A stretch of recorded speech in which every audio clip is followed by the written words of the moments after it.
देख ल छिनारा खिलावन मोछिया तब का समझ ले रे भतर काती के हम बियाह ना होई हो देख ल लाल जोरा पहन ले भाई हम बना द्वारे पे आ गइल बा गुरती मनती हो गइल देख ल गाना देख ल क्षेत्र पूरा पूरा बेहमा के माई पे उतरे भागने तोनी के बताई खाती ये जाए मारा में बैठब रंग के सेनु तुरंग के लाल के सेनु तो मिल माई से अच्छा जब मामला संगे खेला बेला क के लेके गच दे बिया गच कर तभी त सिंदूरदान खातिर हो के सब कोई ताकत अछि तोर माई के ताकत बताई ना हो चलता चल रे घर चल भोसरी के दुआरी पर बन तो गरियम ना का हो यार अभी चतिया भाई अब तारा खेलबला के करी बिया हो गरो हमार अब आज आज काल ले सुबह रही बिया है अबे कहां भइल बा सब कुछ भइल बा सिंदूरदान नहीं के बा कौन जाई कौन काफी और गोड़ में पगिर तनी चली घरवा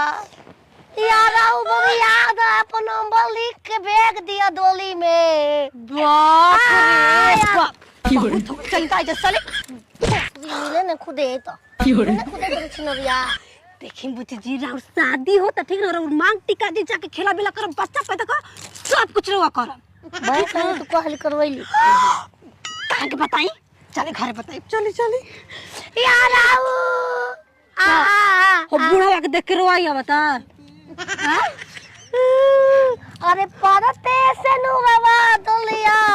उठी नहीं हाथ से चले जाई जान छिनरो तोहरा नजर से जान जान कह के रोइब चिल्लाइब हो जोर से पागल के यार कौन बजा मते जगह पे यार जगह पे देखी बुची जी सब कोई मंडक में रहवे कि खोजे तो सिंदूरदान खाती यार ए पंडित जी खोजत ना मुहूर्त निकलल जाता ते अरे पंडित जी ने हाथ मेरा देखा था नैनी तार में कहा था उसने क्या कहा था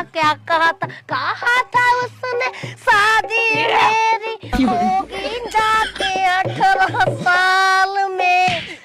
ठीक है शादी ना बहुत बढ़िया हां मत चल आओ लोग बाप रे भाई बहुत ठीक ना हो जे का को देखी अरे भेलुओ एका संग गया खेला वाला कल जानत ना कि माई चल चलता सब कुछ खुशियात बाप सब अतिया लड़की बिया की विपत बिया बताओ सब के उमारो में इंतजार करते रानी कब निकल गई टूप दे कुछ बुझाते नहीं के मिल जी हम त लाते लाते कचर के आ कसौ सिंदूरदान करा के तुरंत डोली पर चढ़ाई समझ में नहीं मिलल ये रे कहां मिलल कोसे होइए नहीं गली गुचा में ये साल बेटी पैदा करिए दरु जानला रहती ना त कोके मार के मुंह आ देला जानला रहती त बिया ले लगा सब पागल बौरा ना बिया रहती हो बाप के सत्यानाश हो जी ए बेरा चिल्ला जन बरतियन के पता ना चले से उछनरी पागल बिया ना तो चौके पे छोड़ के लेके चल जे सबारत घरे हां बात बा तू और खोज हमू जात रे ओटोला खोज ले ले बारे ओटोला कोई नहीं देखो तू जा जेने बैर तोड़ तोड़ के खा ले ना भोसड़ी के ओने जाके देखा हम जतन हे टोला में देखा तनी चल तुम परेशान कहां आखिर गोइल चल काल बारात जाई भाई काल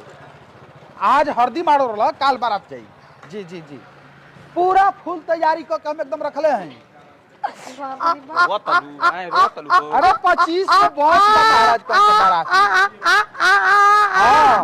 कम से कम 500 आदमी गई हो जा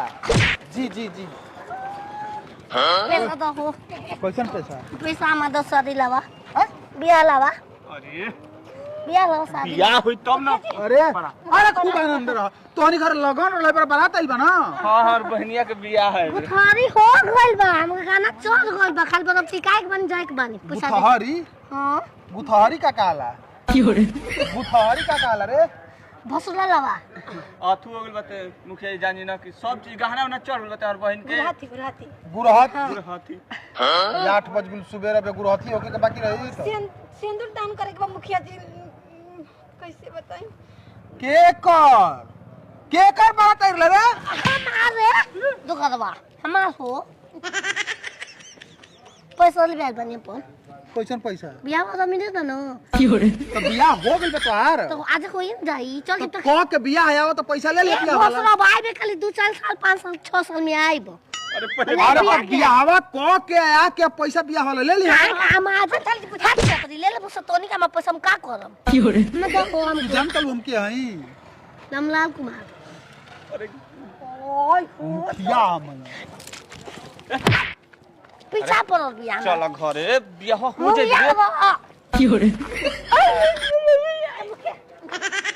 ए मुया ई वो का चलत है जाए हमें पैसा ना कैसा पैसा बियाह लावा बियाह हो गइल बा हाँ। कैसे अब का तो गुराथी भइल बा बियाह भइले नहीं थोड़ी भाई ना अब होबे न करी सिंदूरदान हो गइल बा ना मुखिया जी गुराती सब कुछ हो गइल बा, बस सिंदूर दान करे के बाटे तो सिंदूर डलवा के आवा का पैसा ले लिहो तू तो लो जे दे दियो काहे को जे तेरे बाप का नौकर है का ना चल कैसे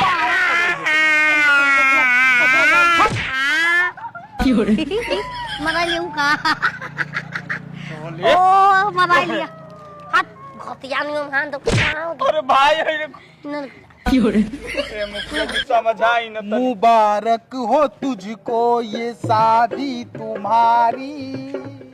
सदा खुश रहो तुम दुआ है हमारी अब जाओ यहाँ से क्यों अब जाओ शादी करके आओ रोड पर नाता तो रोल देखा तो नहीं खड़ा अरे पिया धरेला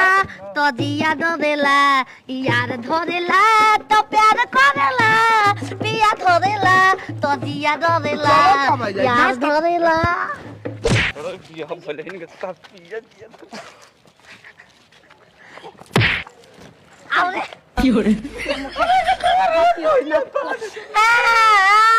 पैसा बा पैसा पैसा हो पिया लावा बियाह भइल का बा बियाह अरे तो माई के घर खलो कर देबी रे अरे मुए में बोलन था अरे ए, बहिला मुखिया जी जाए दी जान तो नहीं और बहिला बा अरे ई कतना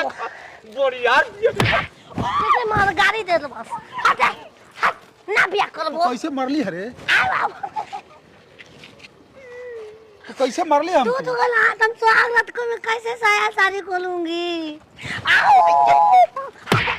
बचा हम नहीं खू मुखिया जी मत मरिया ना पर इज्जत से जैसे चल जो हैं? हमका इज्जत दे इज्जतिया लेके जाए तो फिर देव का ताला के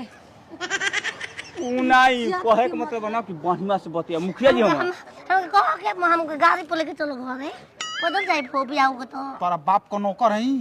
तोरा बाप का नौकर है हमको कहो के ऐसे करे सो में हम बैठ के जाए ये जो मुखिया जी के द्वारा पे का दो गला जो बाराती को सब बारात लेके चल जे घरे जनते नहीं खजा ई कौन है लगा दिया या चाचा के रख ले हो मुया चाचा के ये रख ले या मुखिया जी से हिसाब हम बाद में ले चल खजा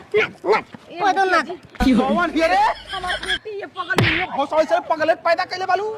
ऐसे रे पगलेट पैदा कैले बालू जब मुखिया के इज्जत नहीं खाते हम बैठा ना जाने लगे तुम संग मनाई तार संग स्वागत मन इज्जत ले हमार तू भतर का तो मुया बात तोर माई के इज्जत काल है इज्जत ले खातिर हम दूल्हा खोजले बानी चल रो इज्जत लेबे वाला ओ बहुतूता सम बियाह करब रे लूर घर बालू बहटूटा बता हम कैसे गाने बैठा जा ऐसे जोर के हमको लेके चल डोली नहीं खे कल ना हम ना पता जबे ना करो मेरी बड़ी तू चल जल्दी के तो कि कौन जो बाप ससुरा अच्छा चा चा दे बाय बाय मुया पैसा चल दादा माफ कर मुखिया कराऊ कहीं के माफ करी चटले वाला जा हमरा जाए को ब्लॉक पैसा ला लेट के ले वाला हम